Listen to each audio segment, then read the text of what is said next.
Alors, le cours de ce soir, il est le Nishmat de Chaim Yosef ben Shlomi de Raphaël. Léo Nishmat. Chamous ben Azara. Adara. Raphaël. Raphaël, non. On m'a donné son nom exact. Ben Yaakov. Nishmat Rabbi Chaim. Alors. Donc le cours de ce soir, il va traiter sur la notion de Sfirat HaOmer, donc le compte Jomer qu'on a commencé depuis le lendemain de la fête de Pessah, et qui va continuer jusqu'à la veille de la fête de Shavuot. Donc c'est basé sur un discours, un Mahamar du Rabbi, qu'il a dit en 1958, où il va nous expliquer en réalité quel est le but de cette Sfirat HaOmer, quel est le but de ce compte qu'on effectue quotidiennement, tous les soirs. Quel est son intérêt et pour quelle raison justement ce compte il s'effectue entre la sortie d'Égypte, entre Pessah et la fête de Shavuot. Et on comprendra à travers l'explication que le Rabbi va donner que justement cette mitzvah-là est nécessaire pour le don de la Torah qui arrivera dans quelques jours. Et elle est liée à la sortie d'Égypte, parce que c'est justement la sortie d'Égypte qui nous permet aujourd'hui de pouvoir effectuer ce compte. Alors Rabbi nous dit que la Sfirat HaOmer est l'intermédiaire entre la sortie d'Égypte, la fête de Pessah, et le don de la Torah, la fête de Shavuot. C'est marqué au Sfartem lachem imachorat ha-Shabbat, etc. Chamishim yom. Vous compterez pour vous le lendemain du Shabbat. Ici, le lendemain du Shabbat, c'est le lendemain de Pessah, mais ça tombe bien cette année, parce que Pessah c'était Shabbat. Donc c'est vraiment exactement comme c'est marqué dans le texte de la Torah le lendemain du Shabbat. Chamishim yom pendant 50 jours. Vyam ha-Chamishim et le 50e jour, ça sera la fête des Shavuot. Et l'intermédiaire entre la fête de Pessah et la fête de Shavuot, c'est Sfirat HaOmer. Qu'est-ce que ça veut dire? Ça veut dire que la Sfirat HaOmer, eh bien, elle retrouve en elle-même deux notions. La première notion, comme c'est marqué dans la Torah, Sheva Shabbatot imamot sheyena, que 7 semaines complètes, ça sera ainsi. Shitzrichem liot mimot, il faut que ce soit des semaines complètes. Et le deuxième sujet qui dit à propos de Sfirat HaOmer, Shiva Shavuot shispor lach, 7 semaines vos contrées, Ma'achel cheremesh bakama, à partir du moment où la faucille a commencé à couper le blé. C'est-à-dire, dès le début de la moisson, on commence à compter le Homer. Les premiers décisionnaires ont interprété le verset Ma'achel cheremesh bakama, à partir du moment où la faucille coupe kama, les gerbes de blé, n'y pas bakama et la bakuma. De là, la halakha en déduit que la Sfirat HaOmer doit se faire bakuma, en étant debout. Après la halakha, quelqu'un qui l'a fait assis, il n'y a aucun problème, mais le mieux c'est de la faire debout. Mais en réalité, il y a une interprétation beaucoup plus profonde de ce que veut dire ici nos maîtres.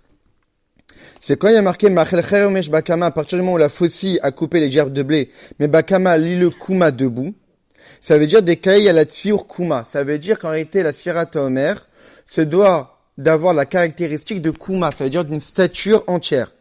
Qu'est-ce que ça signifie? Ça signifie que l'anif cheremesh, il faut bouger la faucille.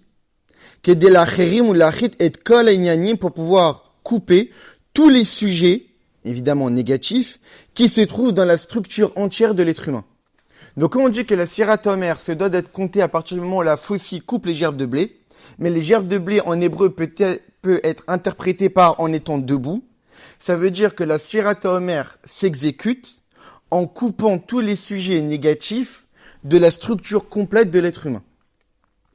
Donc qu'est-ce que ici le Rabbi veut nous enseigner? C'est que la période de Sfirat HaOmer, c'est une période où on décrasse toutes les mauvaises qualités morales que l'être humain possède. C'est ce qui va être expliqué dans le long du Mahamar. Pour quelle raison? Et ça doit être fait précisément entre la sortie d'Égypte et le don de la Torah. Pourquoi? Quelle est la différence entre la sortie d'Égypte et le don de la Torah? Parce qu'après, on peut se poser la question. Dieu nous a libérés d'Égypte. Pour quelle raison? Immédiatement, il ne nous a pas donné la Torah. Pourquoi ça a dû attendre un certain temps? 49e degré de Touma. Très bien. Ça c'est avant de sortir. Oui, mais même en sortant. En sortant, on n'est pas passé d'un extrême à l'autre. C'est les 50 jours qui ont fait qu'on... Exactement. Exactement. Donc, qu'est-ce que ça signifie? Ça signifie qu'au moment de la sortie d'Égypte et lors du don de la Torah, le statut des Béni Israël n'était pas le même. Et en fonction du statut des Béni Israël, le don de la Torah n'était pas encore possible. Mais la sortie d'Égypte était possible, malgré le statut qu'on avait.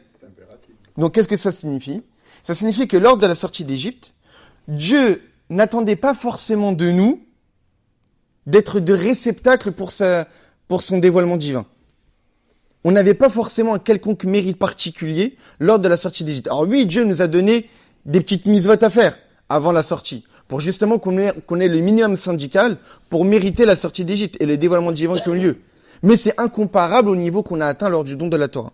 Donc c'est ce que le rabbi ici veut nous dire. C'est que la différence entre la sortie d'Égypte et le don de la Torah, c'est qu'au moment de la sortie d'Égypte, tous les dévoilements divins étaient de manière, comme on l'a souvent étudié, iteruta jil eila, un réveil d'en haut, ne dépendant d'aucun effort de l'homme.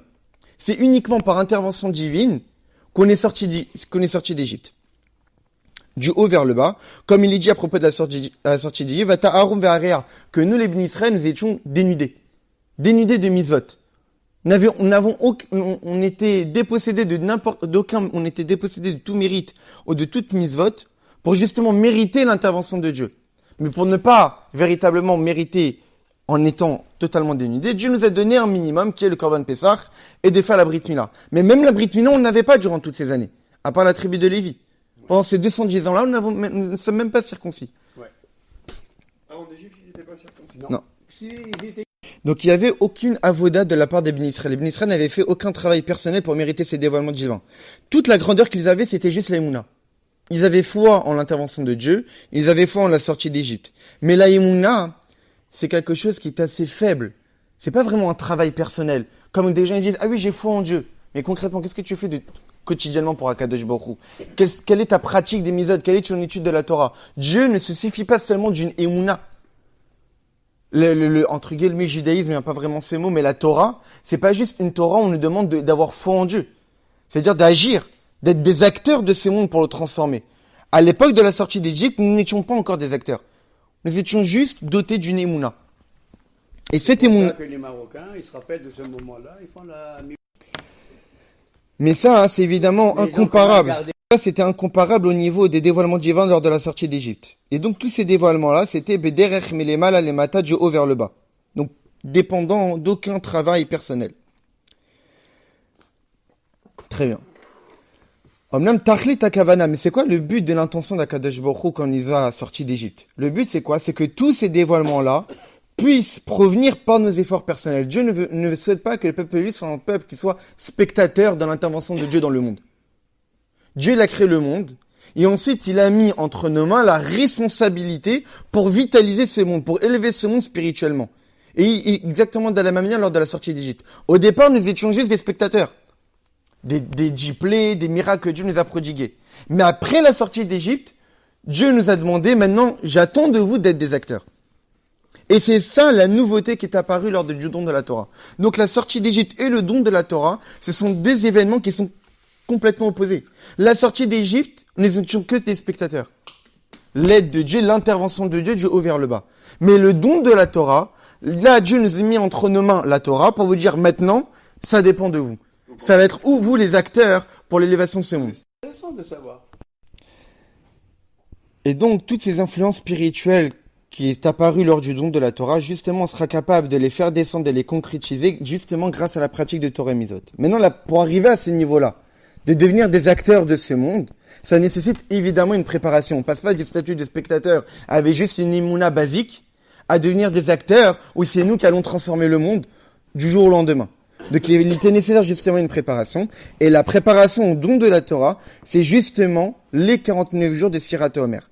C'est pour cette raison que lors de Sirat Omer, il faut qu'il y ait un reflet, un semblant du don de la Torah. Parce que lorsqu'on se prépare pour le don de la Torah, il faut forcément qu'on vienne avec les forces pour devenir les acteurs que Dieu attend de nous d'être lors du don de la Torah. Donc c'est-à-dire que pendant ce moment-là de préparation, on doit développer des capacités que Dieu attend de nous d'avoir lorsque Dieu nous donnera la Torah. Et c'est ça tout le travail de la période de Sirat Omer, qui est un travail du bas vers le haut. De l'effort de l'homme pour se rapprocher d'Akadosh Baruch Hu. Et sur ça, il est dit, Sfartem lachem. Lachem, vous, Sfartem, il a chaîne saphir, brillant. Vous allez devoir vous faire rayonner, vous allez devoir vous faire éclairer, vous allez devoir vous faire devenir meilleur de ce que vous étiez au préalable. Et ce travail commence quand? Bakama, lorsque la faucille coupe la gerbe de blé. Bakama, dans le langage de Kuma. Bechol Tsiur Kuma, dans toute la structure de l'être humain se doit de se transformer entièrement dans toutes les facettes de sa personnalité durant ces 49 jours de Sirat HaOmer. Qu'est-ce que ça veut dire? On sait très bien qu'on a souvent étudié qu'un juif il est composé de deux âmes. L'âme divine et l'âme animale. L'âme divine, c'est celle qui nous permet de pouvoir accomplir Torah et Mitzvot, et donc celle qui exprime une volonté qui est celle de la volonté d'Akadosh Baruch Hu. Et l'âme animale, c'est justement l'âme naturelle qu'on a qui nous permet d'être des êtres humains pour pouvoir vivre, mais aussi à l'origine de nos qualités morales naturelles qui peuvent être bonnes ou mauvaises.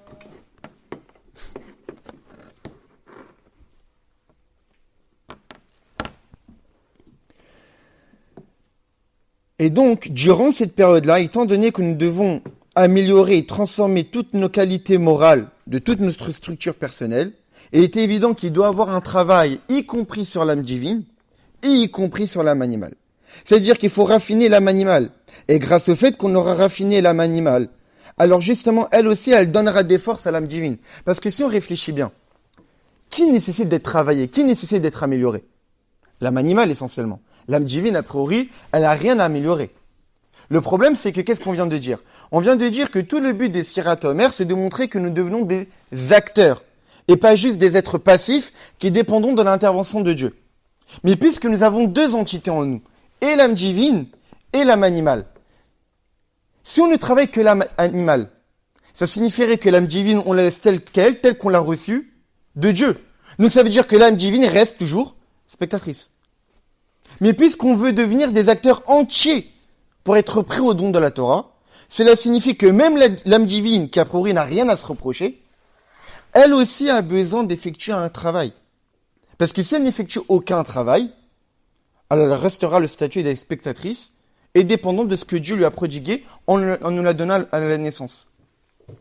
C'est pour cette raison que le rabbi ici nous dit que justement en faisant les efforts pour transformer l'âme animale, alors l'âme animale donnera des forces supplémentaires à l'âme divine. Comme on l'a souvent étudié, que des fois l'âme animale, elle a une force que l'âme divine n'a pas intrinsèquement, n'a pas personnellement.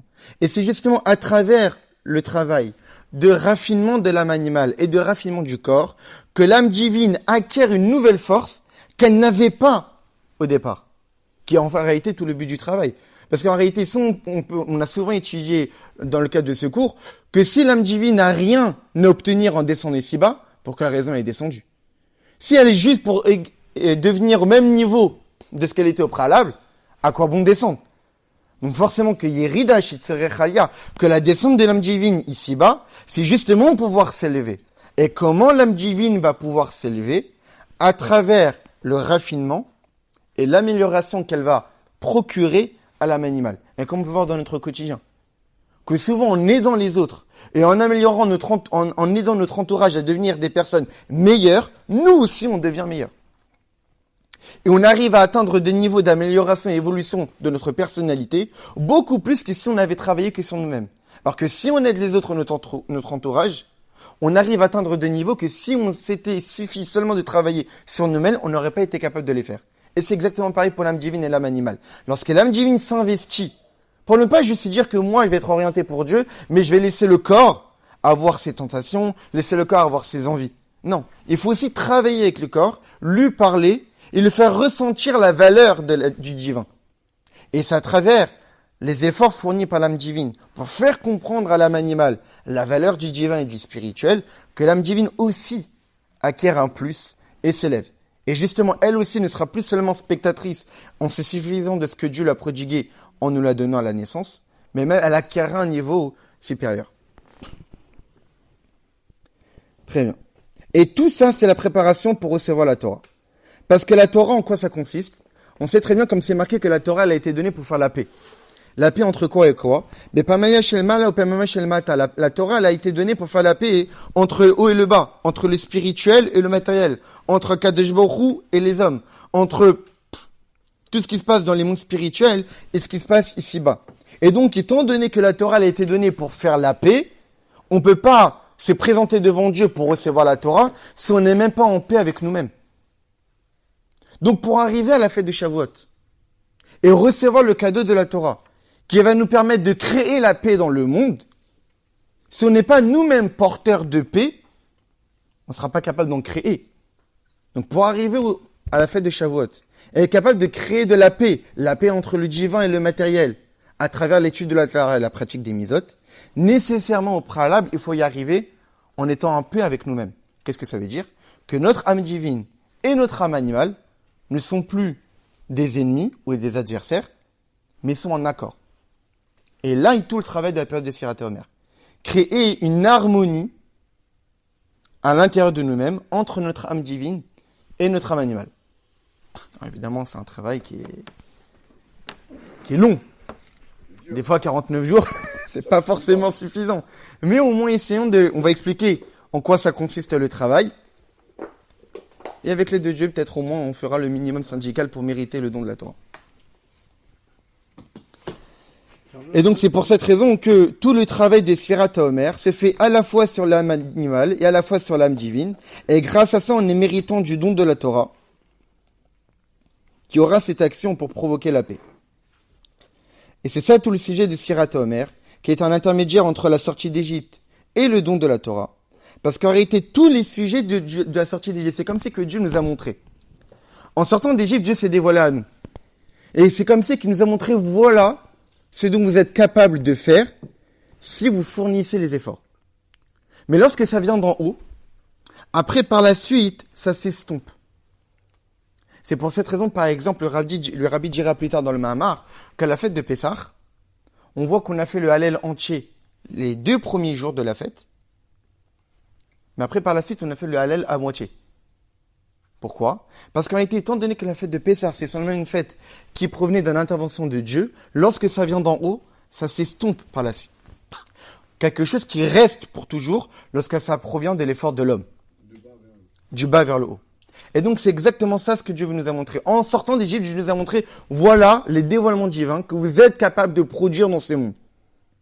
Mais pour l'instant, c'est moi qui ai été capable de les faire, parce que pour l'instant, vous n'avez qu'une émouna simple et basique, et aucune capacité, aucun mérite personnel. Maintenant, vous avez 50 jours devant vous pour vous préparer à devenir des acteurs et être aussi capable de produire spirituellement tous les dévoilements divins qui ont été provoqués par Dieu lui-même. Qu'est-ce que ça signifie? Ça signifie que pendant toute la période de Sfirat HaOmer, on doit être capable de se développer pour atteindre un niveau où on pourra dévoiler le même niveau divin qui a été dévoilé lors de la sortie d'Égypte. Dieu nous a montré notre potentiel, et ensuite par la suite, il nous donne le temps nécessaire pour arriver à produire aussi ce potentiel. Et maintenant, ce travail-là, il s'effectue pendant 7 semaines. Pourquoi pendant 7 semaines? Parce que ça correspond aux 7 qualités morales qu'on a souvent étudiées. On sait très bien que dans chacun d'entre nous, dans notre âme, il y a 10 forces. Les fameuses 10 sphirotes. 10 forces spirituelles, 10 forces divines. Qui sont partagées en 3 forces intellectuelles, 7 forces émotionnelles. Et donc pendant la période de Sfirat HaOmer, c'est la période où on doit travailler sur nos 7 qualités morales. Mais puisque nos 7 qualités morales, elles sont capables de vivre en harmonie, ça veut dire que notre bonté peut à la fois être en harmonie avec notre rigueur et pas vivre quotidiennement en conflit. C'est que nécessairement dans notre bonté, il y a aussi de la rigueur. Ou dans notre rigueur, il y a aussi de la bonté. Donc ça veut dire que dans chacune de nos 7 qualités morales, il y a les 7 autres. Ce qui fait 7 x 7, 49. Donc c'est ça tout le travail qu'on devrait effectuer pendant ces 7 semaines-là. C'est travailler sur nos 7 qualités morales. Et dans chacune de nos 7 qualités morales, travailler les 7 qui sont incluses en elles. Ce qu'on va voir. Mais ce que le rabbi ici va nous expliquer, c'est nous sommes tous des êtres humains. Donc nos qualités morales, à l'origine, on les utilise dans notre quotidien. Donc on va voir en réalité déjà que signifie l'expression de ces 7 qualités morales dans notre quotidien. Ensuite, par la suite, on verra ces 7 qualités morales dans notre âme divine. Comment on les utilise pour servir Dieu. Et enfin, et surtout l'essentiel, c'est cette qualité, entre guillemets, défauts plutôt, moraux ici, qui sont dans notre âme animale, qu'on va devoir rectifier pendant ces 7 semaines. Donc tout d'abord, on va faire connaissance avec ces 7 qualités morales qu'on peut utiliser dans notre quotidien. Le rabbi va juste définir les qualités morales qui existent dans la bonté. Donc déjà, c'est quoi les 7 qualités morales? Nous avons la bonté, la rigueur, l'harmonie, la victoire, la splendeur, le fondement et la royauté. Tout ça dans la montée. Ça, ce sont les 7 qualités morales. Et dans chacune d'elles, il y a les 7. C'est-à-dire que dans la bonté, il y a la bonté de la bonté, il y a la rigueur de la bonté, il y a l'harmonie de la bonté, etc., etc. C'est ce qu'on dit lors de Sfirat HaOmer, où dans le conte, on dit aujourd'hui, nous sommes, par exemple, ce lundi-là, nous étions la rigueur de la rigueur. Et donc, il y avait un certain travail personnel à effectuer ce jour-ci. Demain, nous serons l'harmonie dans la rigueur. Un autre travail à faire. Et donc, tous les 24 heures, il y a un nouveau trait de caractère à travailler, à améliorer, à transformer pour être prêt au don de la Torah. Là, le rabbi commence à expliquer. La mida de chesed, la bonté, c'est l'amour. C'est exprimer l'amour. Comme c'est marqué, Avat olam avticha, akel misharticha chesed. Avat olam avticha, je t'ai aimé d'un amour éternel. C'est pour cette raison que j'étais prodigué de la bonté. Ça veut dire que faire du bien à l'autre, c'est une expression d'amour que j'ai pour l'autre. Maintenant, cette bonté-là, elle inclut en elle tous les autres traits de caractère. C'est-à-dire qu'il y a la bonté dans la bonté. Il y a la rigueur dans la bonté, etc. Donc la bonté, c'est l'amour. Maintenant, la bonté dans la bonté, en quoi ça consiste? C'est-à-dire que l'amour n'est pas seulement un amour qui est naturel, voilé. J'aime quelqu'un. Qu'est-ce que tu fais pour elle? Pas grand-chose. Ça se voit pas. Mais je l'aime. Donc j'ai de la bonté pour elle. Ça, c'est un sentiment que tu éprouves. C'est un sentiment que j'éprouve. Maintenant, quand on parle de bonté de la bonté, qu'est-ce que ça signifie? Ça signifie que je veux dévoiler cette bonté avec intensité. C'est pas juste je l'aime de manière naturelle, comme j'ai quelqu'un que j'apprécie dans mon quotidien, mais pas forcément je l'exprime avec force, pas forcément c'est visible. Quand on nous demande d'avoir de la bonté, c'est quoi la bonté dans le trait de caractère de la bonté? La bonté, c'est l'amour, mais la bonté, c'est un sentiment qui va vers l'extérieur. Hein, la bonté, c'est justement un acte qui se montre, qui est visible. C'est pas la restriction de soi, c'est justement ça, aller vers l'autre. C'est ça la bonté. Donc la bonté de la bonté, c'est montrer, c'est divulguer cet amour que j'ai pour l'autre. Comme une personne qui a de l'amour pour une autre, mais qui va lui montrer, qui va lui faire du bien. Comme l'amour d'un père pour un fils, qui est un amour naturel, un amour intrinsèque, mais la bonté de la bonté que le père aura pour son fils, c'est un amour qui est dévoilé, qui est intense, et qui le montre pour son fils. Un père peut avoir de l'amour pour son fils, mais pas forcément il l'exprime. Lorsqu'il va exprimer cet amour, en lui montrant qu'il est là pour lui, en lui montrant qu'il est là pour son écoute, en lui montrant, en lui donnant des cadeaux, etc., là, il exprime la bonté de la bonté.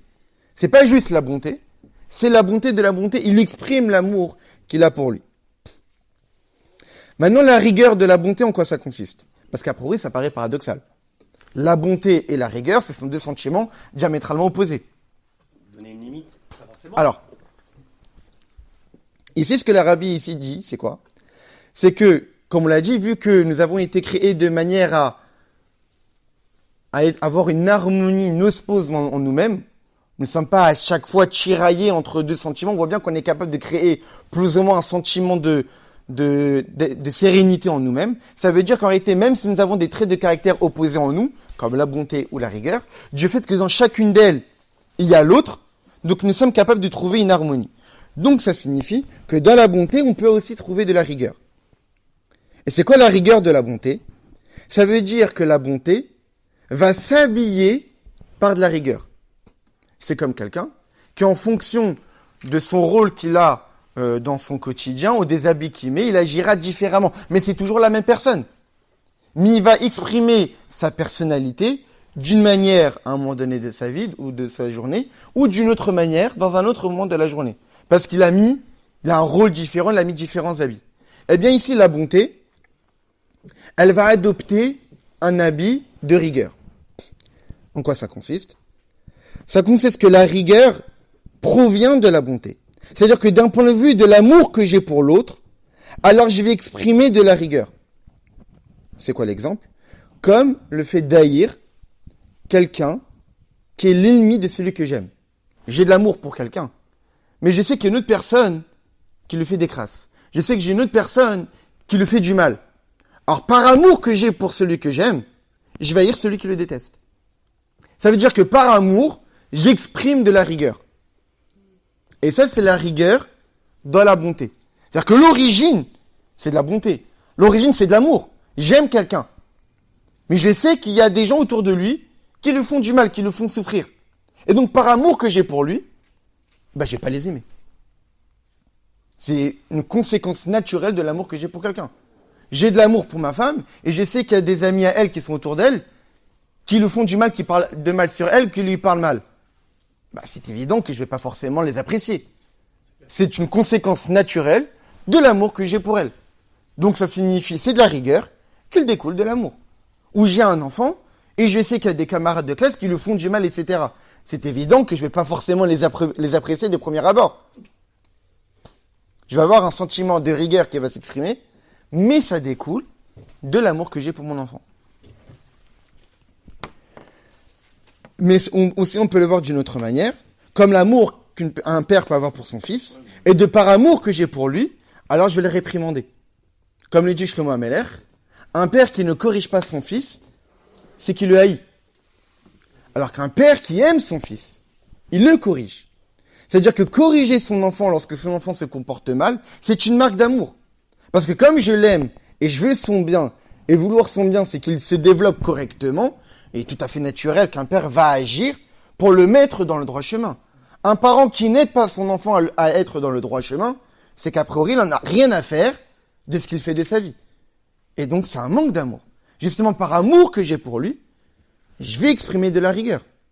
Or, peut-être que extérieurement, on a l'impression que c'est méchant, alors qu'en réalité, non, c'est tout le contraire. C'est du vrai amour. Et tellement que je l'aime, que je suis capable de me faire violence, parce que naturellement, j'ai pas envie de parler mal envers. J'ai pas envie de parler durement à mon enfant. Mais c'est justement par amour que je suis capable de me faire violence. Comme un fameux mamar de l'Admor Hazaken, où il y a marqué que Dieu nous a libérés Biat Razaka, avec une main forte. La force, c'est une marque de rigueur. Et la main, de manière générale, c'est la main droite. La main droite, c'est la bonté.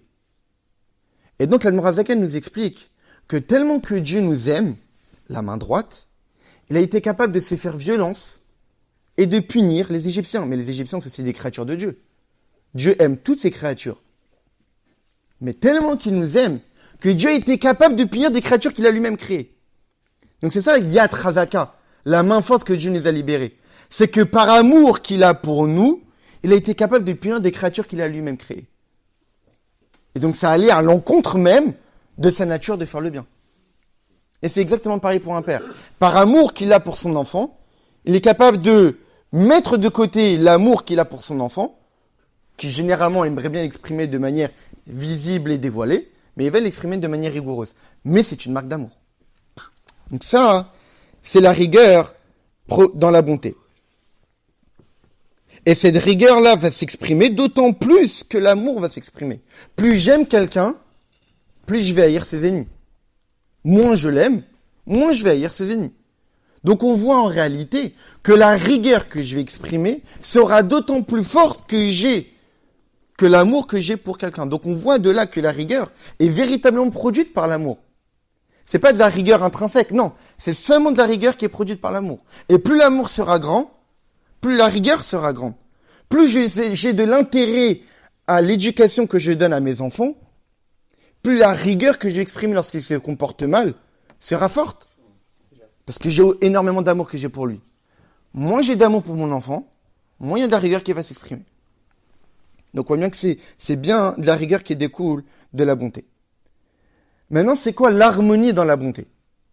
Donc troisième trait de caractère dans la bonté. Parce qu'en réalité, la bonté, elle peut s'exprimer, mais pas de manière harmonieuse. Parce que la bonté, par définition, c'est donner. Et donc, de manière naturelle donner, c'est sans faire attention à qui j'ai en face. Je peux prodiguer du bien, à la fois pour des gens qui le méritent, et à la fois pour des gens qui ne le méritent pas. C'est Ça, tu sais pas. Eh bien, en réalité, même la bonté par état pur, la pure bonté, c'est pas faire attention à qui j'ai en face. Exactement. Ça, tu sais pas. Maintenant, de manière naturelle, on utilise ces traits de caractère d'harmonie, qui fait qu'en fonction de qui j'ai en face, je vais jauger la bonté que j'ai. Mais de manière naturelle, si on s'arrête au juste le trait de caractère de bonté, c'est pas faire attention à qui j'ai en face. C'est donner.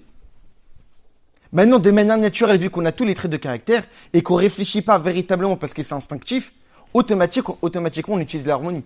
Et on réfléchit à qui on a en face et que forcément, on va donner peut-être plus à quelqu'un qui mérite et moins à quelqu'un qui ne mérite pas. Mais ta bonté, elle peut pas être sélective.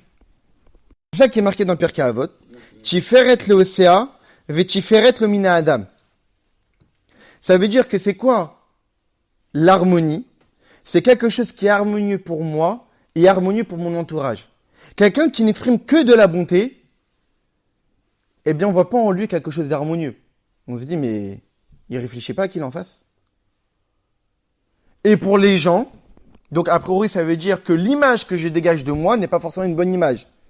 Donc c'est pas harmonieux, cette marque de bonté de ma part. Et c'est non pas aussi harmonieux pour mon entourage, parce qu'il y a des gens qui méritent peut-être plus, ont eu aussi autant que ceux qui devraient en mériter moins. Et donc en réalité, l'harmonie dans la bonté, c'est exprimer la bonté pour chercher un équilibre. C'est faire en sorte que ma bonté soit belle à voir. C'est ça, tiferet. En hébreu, l'harmonie tiferet, c'est du même mot que père, la beauté. De la bonté par état pur, c'est pas forcément beau à voir. Quand on voit quelqu'un qui prodigue du bien à des gens qu'on sait qu'ils ne devraient pas mériter, on ne voit pas ici dans ce geste-là de la beauté. Pour exprimer de la beauté dans mon geste, il faut forcément que ce soit harmonieux et qu'il y ait un équilibre qui s'exprime à travers ces gestes-là. Donc l'harmonie dans la bonté, c'est faire en sorte d'exprimer un équilibre à travers cette expression de bonté. Très bien. Maintenant, la quatrième trait de caractère dans la bonté, c'est Netzach, la victoire. En quoi ça consiste? C'est du fait du grand amour que j'ai pour une chose ou pour quelqu'un, alors je vais développer un sentiment de victoire qui va me permettre d'outrepasser tous les obstacles que j'ai en face de moi. Des fois, par amour que j'ai pour quelqu'un, eh bien peut-être que si j'ai des obstacles, je vais pas forcément l'exprimer. Je vais pas forcément aller jusqu'au bout de mes idées. Quel est le sentiment qui va me permettre que cet amour-là va aller jusqu'à me permettre de réaliser cet amour, de le concrétiser, quels que soient les obstacles que j'ai en face de moi? C'est le sentiment de victoire. Ce sentiment de victoire va me permettre d'outrepasser tous les obstacles. Que des fois, par amour que j'ai pour quelqu'un, il y a peut-être des personnes qui vont vouloir me faire changer d'avis. Ou il y a peut-être des aléas de la vie qui vont m'empêcher de pouvoir aller acheter un cadeau à quelqu'un, ou des difficultés financières, etc. Le sentiment de victoire va me permettre de pas mettre d'importance à tout ce qu'il y a autour, qui pourrait me retarder ou me ralentir dans cette expression d'amour, et d'être capable d'aller jusqu'au bout. Ça, c'est le Netzach chez Bechesed, le sentiment de victoire de la bonté. Mais ici, c'est pas un sentiment de victoire par état pur, qui ne découle pas d'un amour. Parce qu'un sentiment par état pur, ça veut dire que même si j'ai plus d'amour, j'irai jusqu'au bout tête baissée. Le sentiment de victoire, c'est un sentiment qui est au-delà de toute logique, au-delà de tout raisonnement. Lorsqu'une personne exprime ce trait de caractère qu'on a en chacun d'entre nous, c'est un bulldozer. Il n'a rien à faire de ce qu'il y a autour, il va jusqu'au bout. Mais ici, c'est pas un sentiment de victoire par état pur. C'est un sentiment de victoire qui découle de la bonté. C'est-à-dire qu'en réalité, c'est proportionnel à l'amour. Plus mon amour sera grand, plus je vais avancer. Moins mon amour sera grand, moins je vais avancer. Donc, c'est un sentiment de victoire, mais qui va dépendre de l'amour que j'ai pour la chose ou de l'amour que j'ai pour la personne.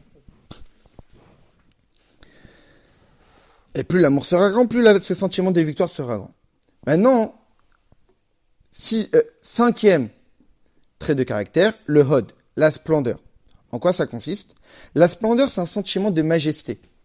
C'est-à-dire quoi? C'est quelque chose qui va conforter la rigueur.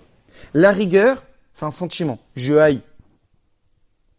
Je n'aime pas ceux qui font du mal à l'être que j'aime. Mais est-ce que pour autant, je vais aller jusqu'à les combattre et leur faire la guerre? Non. La rigueur dans la bonté, c'est juste un sentiment créé. La splendeur, la majesté dans la bonté, c'est que je vais réaliser, je vais concrétiser ces sentiments de rigueur que j'ai pour ceux qui sont contre celui que j'aime. C'est pas seulement je vais les haïr, mais je vais les combattre. Je vais aller vers eux et je vais réaliser et concrétiser, entre guillemets, une guerre contre eux.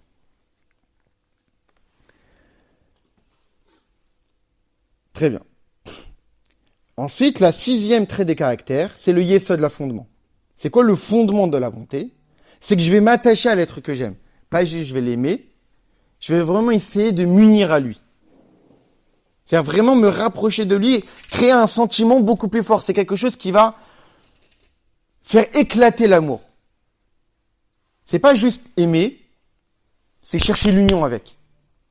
Que ce soit avec sa femme, ou que ce soit avec ses enfants, ou que ce soit avec quelqu'un que j'aime. C'est vraiment aller jusqu'au bout, jusqu'à enlacer, jusqu'à vraiment exprimer un amour, pas juste un sentiment, mais de manière gestuelle, de manière... Ça fait en sorte que l'amour atteint notre cœur de manière beaucoup plus profonde. Créer de la profondeur et de l'attachement dans cette bonté-là. Et 7e trait de caractère, la malchoute, la royauté. On sait très bien qu'un roi exprime sa royauté par sa bouche. Donc la royauté dans la bonté, c'est parler. On peut aimer quelqu'un, mais faut l'exprimer par la bouche. Il faut être capable de discuter de cet amour. Ou par amour que j'ai pour quelqu'un, je suis capable de discuter avec lui. Des fois, j'aime quelqu'un, mais ça me prend la tête de discuter. Oh, mais tu peux le faire ressortir par les actes. Alors oui, exactement. Alors, on a vu, c'est justement que là, c'est déjà exprimer la bonté, c'est la bonté de la bonté. Mais le faire par la parole, essentiellement, c'est la royauté. La royauté dans la bonté. Donc tout ça, c'est de manière naturelle, dans notre quotidien. Maintenant, le rabbi va nous expliquer ces traits de caractère dans notre âme divine, c'est-à-dire dans notre relation avec Dieu. La bonté dans l'âme divine, c'est l'amour que j'ai pour Dieu. L'amour que j'ai pour le divin, l'amour que j'ai pour la Torah. Et l'amour que j'ai pour la Torah, donc déjà, entre parenthèses, avant d'aller voir l'âme divine, on comprend bien que tous ces traits de caractère-là qu'on vient de définir, on les retrouve dans la rigueur, dans l'harmonie. Donc, par exemple, la rigueur, par définition, c'est avoir un regard négatif ou de la haine pour ceux qui sont contre moi. La bonté de la rigueur, ça serait exprimer cette haine. La rigueur de la rigueur, c'est haïr ceux qui aiment celui que je déteste. C'est l'inverse. L'harmonie dans la rigueur, c'est que la rigueur que je vais exprimer, ça veut dire avoir un regard méchant et peut-être négatif, c'est créer un équilibre. Regarde qui tu as en face, fais en sorte que ce soit bien équilibré et pas forcément à tout le monde tu tires la tête. Voilà. Etc., etc. Donc en réalité, de la même manière de ce qu'on vient de définir pour la bonté, ça existe dans la rigueur, ça existe dans l'harmonie, ça existe dans la victoire, dans la splendeur, dans le fondement et dans la royauté. Donc imaginez que c'est un peu très très long d'expliquer, mais chacun peut faire son calcul dans sa tête en quoi ça consiste. Donc on revient pour l'âme divine. Donc la bonté, dans le divin, c'est l'amour que j'ai pour le divin, mais le dévoiler. Parce que si on rentre dans les détails, la bonté c'est l'amour. Donc l'amour naturel que j'ai pour Akadosh Baruch Hu. Mais l'amour, la bonté de la bonté, c'est exprimer de l'amour avec beaucoup plus d'intensité. Pas juste j'aime Dieu. J'aime Dieu. Et qu'est-ce que tu fais pour Dieu? Pas grand-chose. Mais j'aime Dieu. Comme les gens disent, je suis un juif de cœur. Concrètement, dis ça, je suis un mari de cœur à ta femme, elle va te regarder bizarrement. Et donc avec Akadosh Baruch Hu, c'est pareil. Dire je suis un juif de cœur, ok, c'est bien. Mais il faut des actes. Il faut l'exprimer, cet amour-là. Ce que tu me dis, c'est pas un peu l'harmonie de la pensée. Et donc, la bonté dans la bonté pour le divin, pour Dieu, c'est exprimer l'amour que j'ai pour Dieu, mais vraiment l'exprimer. Pas juste que ça dort à l'intérieur. Et donc, comme c'est marqué dans le Shema Israël, Va'avta et Hashem Elokecha, bechol levavecha, ou bechol nafshecha, ou bechol meodecha. Et donc, l'expression de l'amour que j'ai pour Dieu, il peut se faire de 3 manières. Soit de tout son cœur, soit de toute son âme, soit de tous ses moyens. En quoi ça consiste? L'amour, comme tous les sentiments, se trouve dans le cœur. Et donc, le cœur aime. Mais il est possible que ce cœur-là n'est pas rempli d'un seul amour. Je peux aimer Dieu, mais dans ce cœur, je laisse aussi de la place pour d'autres choses. J'aime les plaisirs de ce monde, etc., etc. Donc mon cœur n'est pas forcément entier que d'amour pour le divin et le spirituel. Il est aussi rempli d'amour qui ne sont pas forcément ce que Dieu apprécierait que j'apprécie. Ça, c'est l'âme animale. Alors justement, c'est quoi aimer de tout son cœur avec l'âme divine? C'est faire en sorte que cet amour-là remplit le cœur. Donc là, tu fais abstraction de ton âme animale, quelque part. Exactement. Déjà. Ça veut dire que j'ai fait en sorte que l'amour que je vais exprimer pour Dieu, ce sera un amour total. Il y a de place pour rien d'autre. De tout le cœur. Le cœur est entier d'un amour seulement pour Dieu. Est-ce que ça veut dire que quand tu arrives à Shavuot, il n'y a plus de conflit entre l'âme animale et l'âme? C'est exactement ce qu'on a dit au départ. C'est ça, C'est, comme je dis, c'est le but, c'est d'arriver à la paix entre les deux. C'est dur ça. Et donc cet amour tellement qui remplit le cœur au point que je suis même plus capable d'aimer autre chose. Maintenant, cet amour qui remplit le cœur, il est seulement dans le cœur, mais pas dans les autres membres du corps. Et donc, au-delà de ça, vient l'amour de toute son âme. Que l'amour que j'ai pour le divin ou pour Dieu est tellement grand, qu'il remplit non seulement le cœur, mais il s'étend à tous les membres du corps.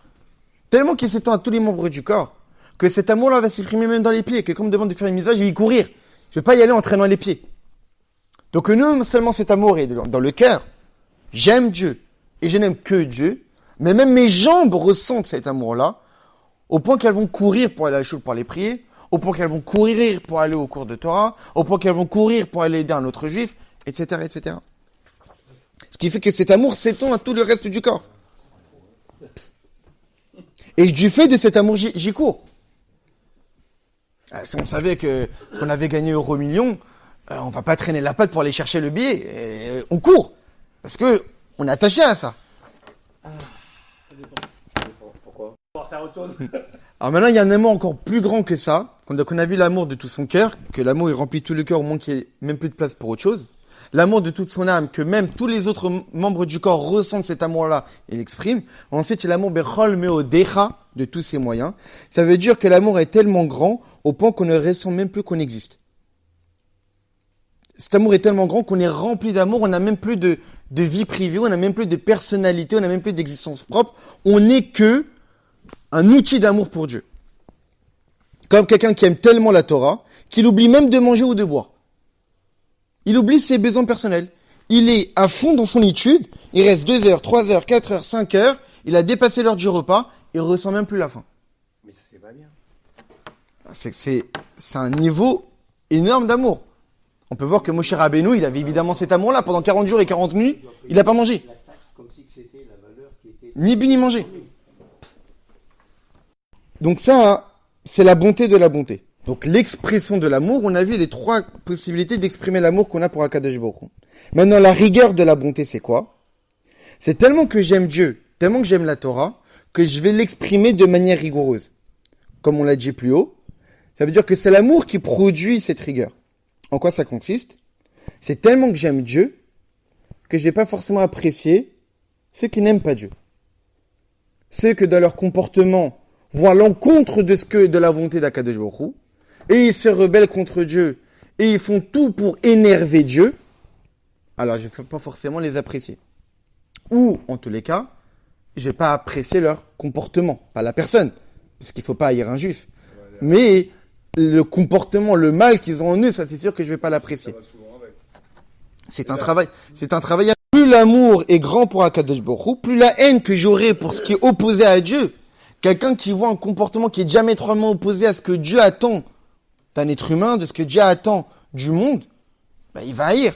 quand on voit quelqu'un qui se comporte vraiment mal, qui est tout le contraire de ce qu'Akadosh Baruch Hu attend de l'être humain, de tout le contraire de ce qu'Adieu attend de l'humanité, de tout le contraire de ce que Dieu attend d'un juif, je peux pas aimer un acte pareil. Je peux pas aimer un comportement pareil. Je peux pas aimer les paroles que cette personne-là peut exprimer.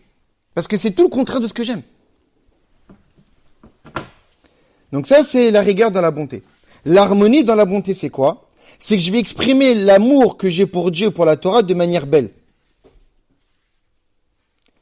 Parce que des fois, l'amour qu'on a pour Dieu, ou un juif qui aime Dieu, qui aime la Torah, pas forcément son comportement, on le voit comme étant beau. On voit plutôt de manière extrême. Il est assez extrémiste dans ce comportement. Alors, l'harmonie dans la bonté, ça va permettre à la personne de pouvoir exprimer l'amour qu'il a pour Dieu, exprimer l'amour qu'il a pour la Torah de manière équilibrée et harmonieuse, au point que les gens qui sont autour de lui vont trouver ça beau, auront envie. Pas forcément. Lorsqu'on voit quelqu'un qui se comporte bien, quelqu'un qui a de l'amour pour Dieu, quelqu'un qui a de l'amour pour la Torah, que ça attire. Des fois, certaines personnes ont un comportement de Torah et Mitzvot qui est attirant. Ça veut dire qu'à priori, à travers sa pratique de Torah et Mitzvot, c'est équilibré, c'est harmonieux. Des fois, d'autres, c'est extrémiste. Et à travers cet extrême-là, il donne pas envie. Il n'exprime pas de l'harmonie. C'est pas harmonieux, ça n'exprime pas de la beauté. Donc la beauté dans la bonté, l'harmonie dans la bonté, c'est être capable qu'à travers l'amour que j'ai pour Dieu, je vais l'exprimer de manière à donner envie. Que ce soit beau, attirant. Donc ça, c'est l'harmonie dans la bonté. Maintenant, la victoire dans la bonté, c'est quoi? C'est par amour que j'ai pour Dieu, par amour que j'ai pour la Torah, je me tiens ferme contre tous les obstacles. Tout ce qui va m'empêcher de pratiquer Torah et Mitzvot, ça n'existe pas devant moi. J'outrepasse tout. Des obstacles, il y a des personnes qui me donnent des rendez-vous pour autre chose. Non. Je sais que ça, c'est mes convictions. Je sais ça, que c'est quelque chose qui a de la valeur. Tout ce que les gens pourront dire autour de moi, ça ne va pas changer ma vision des choses. Et ça, c'est Nitzar chez Bechesed. C'est la capacité d'avoir un sentiment de victoire dans la bonté par amour pour Dieu. Je vais au-delà de tous les obstacles, de toutes les embûches. La splendeur dans la bonté, c'est quoi? C'est par amour que j'ai pour Akadosh Baruch Hu. Je suis capable de faire chuter et de combattre et de faire la guerre pour sauver l'amour que j'ai pour Dieu. C'est qu'il y a des gens qui sont contre mon amour, il y a des gens qui sont contre l'attirance que j'ai pour la Torah, et je vais être capable de les combattre. C'est pas ton Yetzer Hara? Pas du tout. Ah bon? Pas du tout. Des fois, le Yetzer Hara va te faire croire que on te parle mal, on se moque, etc. Non. Il faut montrer que j'aime Akadosh Baruch Hu, que j'aime la Torah, et que je suis contre votre avis, je suis contre votre optique de vie, et je vous l'explique. Pas juste se taire. Et montrer de la majesté, de la splendeur. Je vais vous expliquer, et je vais vous combattre, pas physiquement évidemment, mais je vais vous combattre idéologiquement, en quoi consiste l'amour que j'ai pour Dieu. Ensuite, le fondement de la bonté, c'est quoi? C'est par amour que j'ai pour Akadosh Baruch Hu, je vais m'attacher au divin. Et tellement que je vais m'attacher au divin, au point que rien d'autre n'existe à mes yeux. Tellement que je suis attaché à Dieu, tellement que je suis attaché à la Torah, il n'y a rien d'autre qui existe. C'est charnel. C'est une union. Il n'y a rien d'autre. Je suis uni à lui à vie. Tout ce qu'il y a autour n'existe même plus. Et la royauté de la bonté, c'est quoi? C'est par amour que j'ai pour Akadosh Baruch Hu. Alors je vais parler des paroles d'amour. Ou tout autre sujet qui sont liés au divin. Des fois, il y a des personnes qui aiment Dieu. Mais dans leur cercle social, parfois ils sont capables de montrer par la parole qu'ils aiment Dieu. Ils disent, peut-être on va me étiqueter de juif religieux, etc. Non, par amour que j'ai pour Dieu, je parle de Torah. Je parle des mitzvot. Ils n'ont pas honte de faire passer le religieux de service. Non, il n'y a pas de religieux de service. J'aime Akadosh Baruch Hu, je l'exprime. J'aime quelqu'un. Je suis capable de parler des mots d'amour pour cette personne-là. Je suis capable de montrer par les paroles que je l'apprécie. Eh bien, pour Akadosh Baruch Hu, à la fois, par ma parole, je fais des louanges par Akadosh Baruch Hu, je montre que je l'apprécie, et dans mon entourage, ça ne me dérange pas de parler de Torah, de parler de la valeur des mitzvot, parce que j'aime Akadosh Baruch Hu. Et ça, c'est de la royauté, de la bonté. Et donc, de la même manière que ça, c'est dans la bonté, ça existe dans tous les autres. Il y a tous ces traits de caractère dans la rigueur. Ah, c'est tout le travail qu'il faut effectuer pendant les 7 semaines sur notre âme divine. Comme on l'a dit, il y a un travail sur l'âme divine et un travail sur l'âme animale. Donc tout ce qu'on vient d'expliquer sur ces sentiments qu'on a vis-à-vis d'Akadosh Baruch Hu et de les exprimer, il faut le faire. Ça, c'était pendant la première semaine du Homer. Ensuite, la deuxième semaine du Homer dans laquelle on est, c'est dans la rigueur. Donc par exemple, demain, c'est harmonie de la rigueur. Dans l'âme divine, en quoi ça consiste? La rigueur, c'est la haine de ceux qui sont contre celui que j'aime. Donc la haine de ce qui est contre Torah et Mitzvot. L'harmonie dans la rigueur, c'est quoi? C'est exprimer cette haine-là de manière équilibrée. Ça va être le travail par exemple de demain.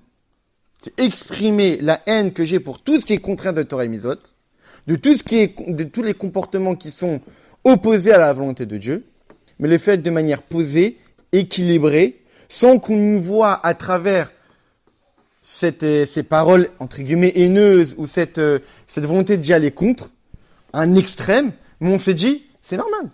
Il n'apprécie pas ce comportement, c'est normal qu'il exprime de cette manière-là. On n'y voit pas ici de l'extrémisme. On la comprend. On comprend parce qu'a priori, c'est diamétralement opposé à tout ce qu'il aime dans la vie, qui est Akadosh Baruch Hu. Donc c'est normal qu'il l'exprime de cette manière. On n'y voit pas ici de l'extrémisme. On voit ici quelque chose d'équilibré. Ça sera le travail, par exemple, à faire demain. Et donc ça, c'est au fur et à mesure jusqu'à la fête de Shavuot, tous ces travaux à faire là sur l'âme divine. L'âme animale, c'est pareil. Il y a la bonté. C'est quoi la bonté dans l'âme animale? C'est les plaisirs de ce monde. Aimer la grossièreté, aimer les choses physiques. La bonté de la bonté, c'est l'exprimer.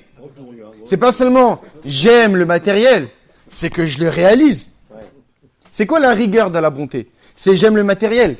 J'aime pas ceux qui n'aiment pas. Et j'aime pas ceux qui aiment pas, donc j'aime pas les Tamidei Chachamim, j'aime pas les bons juifs. Quand j'aime le matériel, j'aime la grossièreté, et j'ai quelqu'un qui me dit, tu sais, il faut pas trop exprimer les plaisirs de ce monde, tu sais, il faut un petit peu se retenir, etc. Mais je l'aime pas lui, il m'empêche de kiffer. Donc ça, c'est la rigueur de la bonté de l'âme animale. Il va haïr, il ne va pas aimer ceux qui lui disent de mettre un peu de frein dans les plaisirs de ce monde. Modère-toi. Et tout ça qu'on a en face de nous, en nous, dans notre âme animale, tout ça, il faut élaguer, il faut moissonner. Comme on l'a dit. Il faut couper les gerbes de blé, et donc couper les structures négatives qu'on a dans notre personnalité, chaque semaine, pour tous les traits de caractère qu'on a, pour justement arriver au don de la Torah, en créant cette harmonie entre notre âme divine et notre âme animale. Donc il y a un travail à faire dans notre âme divine, dans notre relation avec Dieu.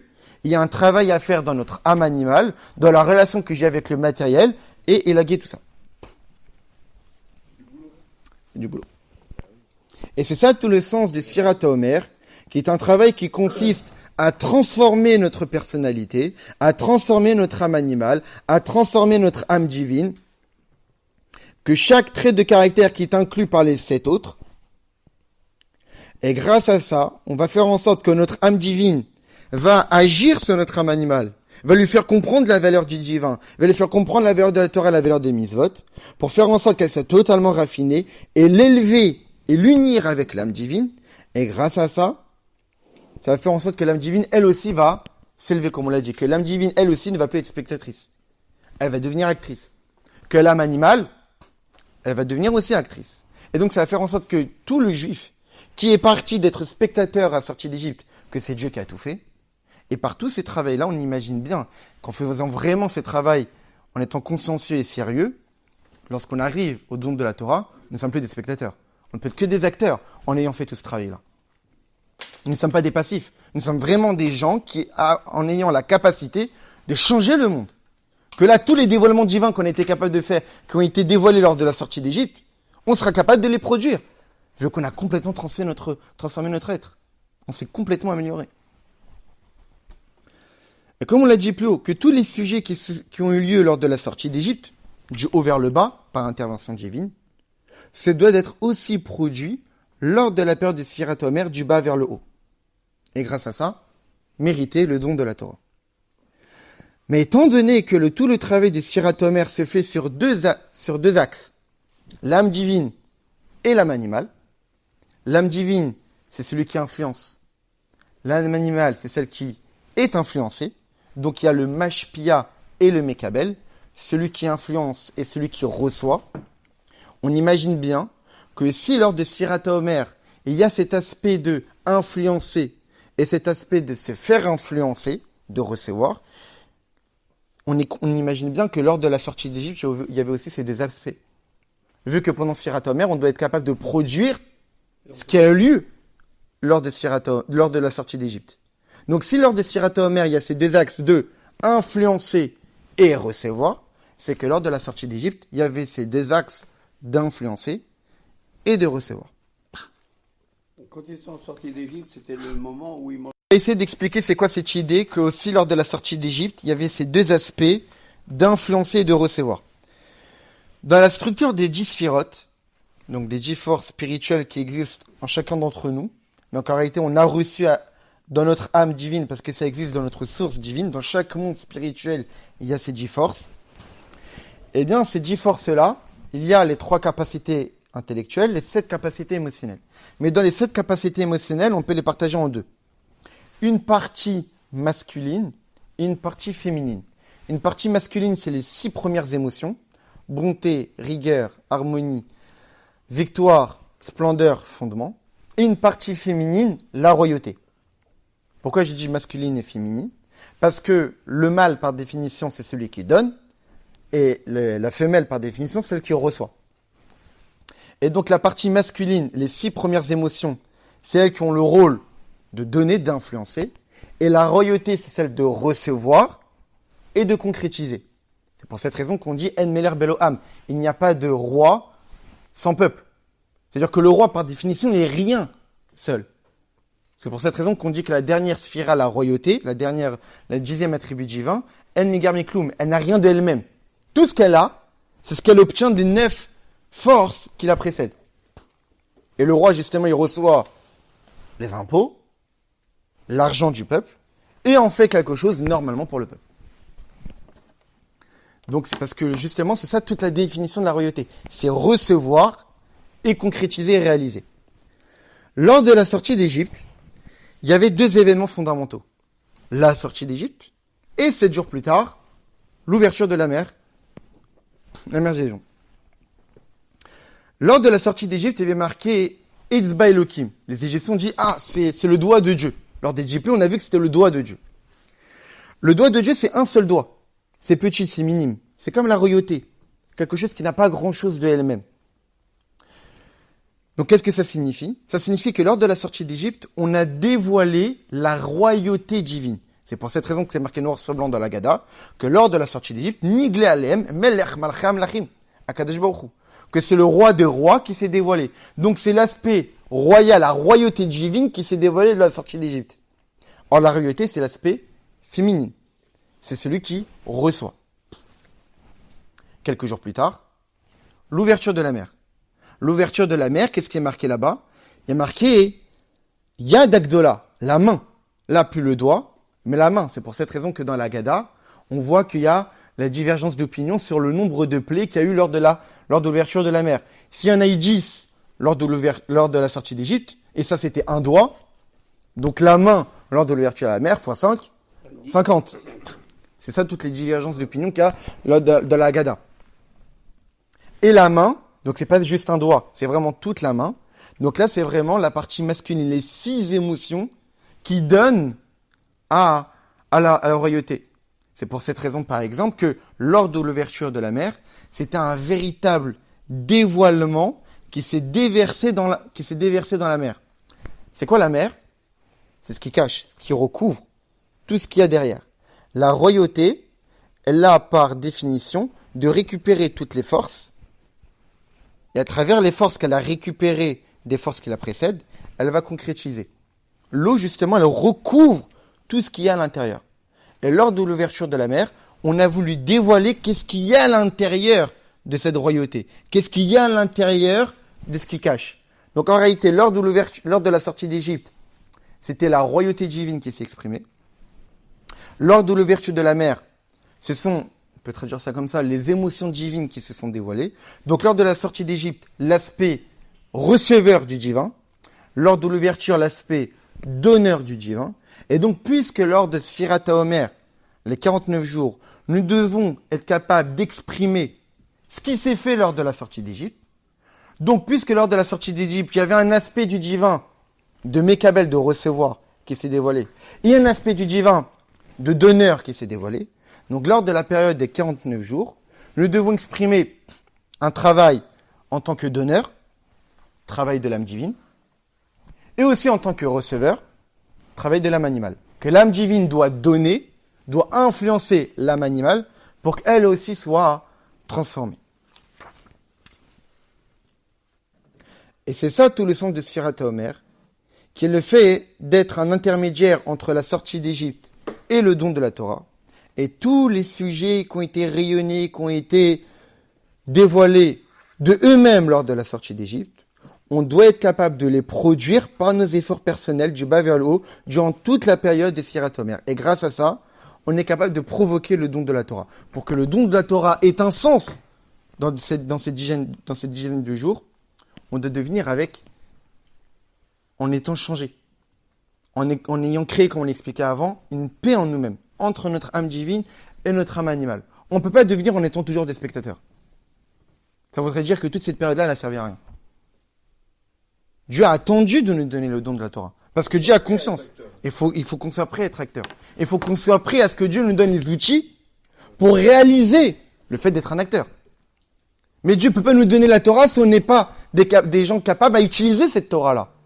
Donc pour montrer à Akadosh Baruch Hu que nous sommes capables d'utiliser la Torah qui va nous être donnée lors de la fête de Shavuot, il faut que nous puissions travailler sur nous-mêmes, travailler sur notre âme divine, travailler sur notre âme animale, élaguer toutes les choses négatives qu'on a en nous, dans tous nos traits caractères, dans toutes les qualités morales qu'on a en nous-mêmes, à la fois dans l'âme divine, pour toutes les 7 forces, les 7 attributs, les 7 traits de caractère dans la bonté, dans la rigueur, dans l'harmonie, dans la victoire, dans la splendeur, dans le fondement, dans la royauté, et corriger tous nos mauvais traits de caractère qu'on peut avoir dans notre âme animale, et en ayant fait tout ça avec l'aide de Dieu, avec nos efforts quotidiens chaque jour, c'est évident qu'on arrivera à la fête de Shavuot, non pas en étant des spectateurs, en espérant que Dieu puisse nous donner quand même la Torah, même si on reste des spectateurs, mais vraiment être des véritables acteurs, mériter la Torah qui va nous être donnée, et l'utiliser à bon escient par la suite pour transformer le monde.